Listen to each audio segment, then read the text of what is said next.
She's dead now.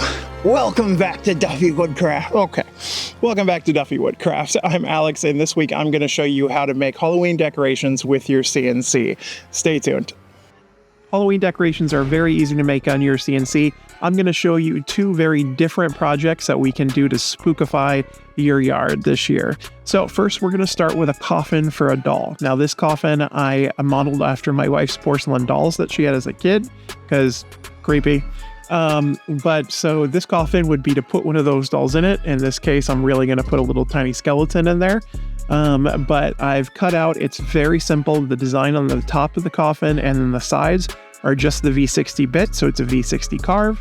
And then using the Downtown Jenny from CNC Manufacturing, I will go ahead and cut out all of the sides just using a simple profile cut.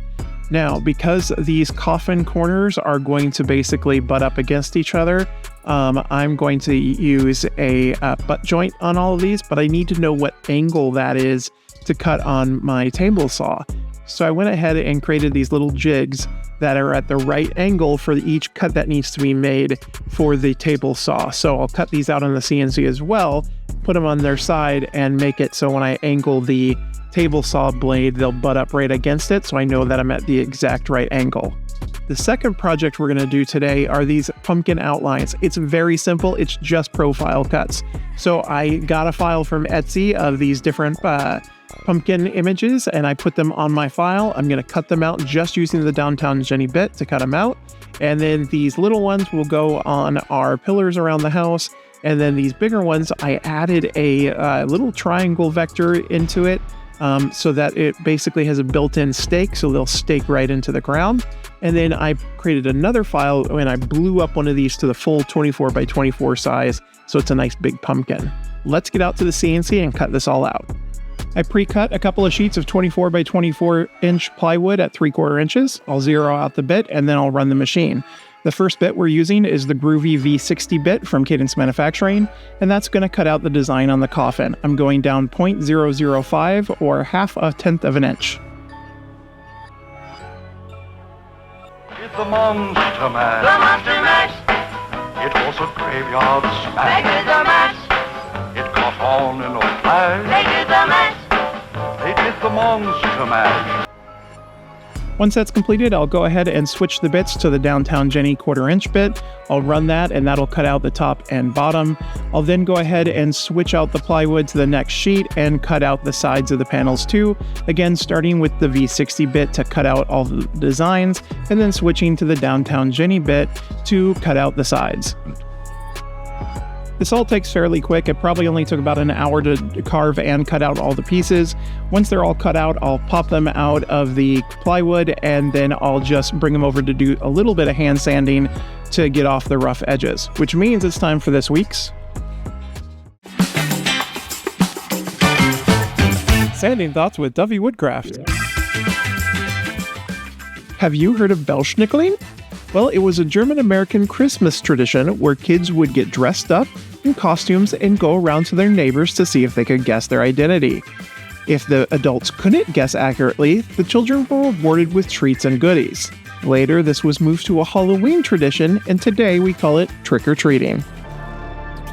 Once sanding's complete, I'm going to use this chestnut wood stain that I picked up at the local hardware store and stain all the edges. The nice thing about this water-based stain is when I wipe it off the top, it doesn't seep down into the carving, so it keeps that color contrast pop. And yes, I'm watching a concert on my phone because this is just a long time of rubbing stain on the wood. While the stain is drying, I'll go ahead and cut out the guides for my table saw so I make sure to get the correct angle. I'll pop them out and then I'll just double check as I put them up against the edge here for you to see what's going to cut off. I'll then take them over to the table saw, set the blade to the right angle, and make the cut. I'll need to make sure to set the blade again for each one of these cuts using each one of the guides. Again, since I'm using butt joints, assembling the coffin is very simple. I just go ahead and put everything together using some wood glue, and then I clamp them in place using a couple of brad nails on the ends just to hold it in place while the glue sets. The nails will leave a slight mark in the wood where they go in. I'll go ahead and just rub some wood putty on there, let it dry, and then I add a second coat of stain to everything since some of the edges I didn't get fully stained the first time, and I want it to look very even across the whole unit. Once dry, I'll spray it down with some spray lacquer to seal the wood. The final step is to tape down the top so that it doesn't slide around, and I'll go ahead and add in the hinges for the coffin lid. And the coffin is all done. I have a new video series starting soon that I need your help with. It's called my Gumball series. Inside of each one of these machines is project ideas and project modifiers. For example, if I spin this, I get make keychains and use epoxy. Now, these are just ideas that I came up with, but I want to do projects that you want to see. So in the video description, leave me project ideas and project modifiers, and at the beginning of each episode, we'll spin the dials and pull out the gumballs to see what we're making. Thanks guys so much for watching, and now back to the video. Our second project today is the pumpkin cutouts. I'll go ahead again, put a 24 by 24 inch sheet of plywood on the CNC and cut it out just using the Downtown Jenny. It'll make quick work since it's all profile cuts, and I'll just cut out these pumpkins. Then I'll just do a quick edge hand sand along the edge of the pumpkins and paint them all with some orange exterior paint that I picked up from the local box store.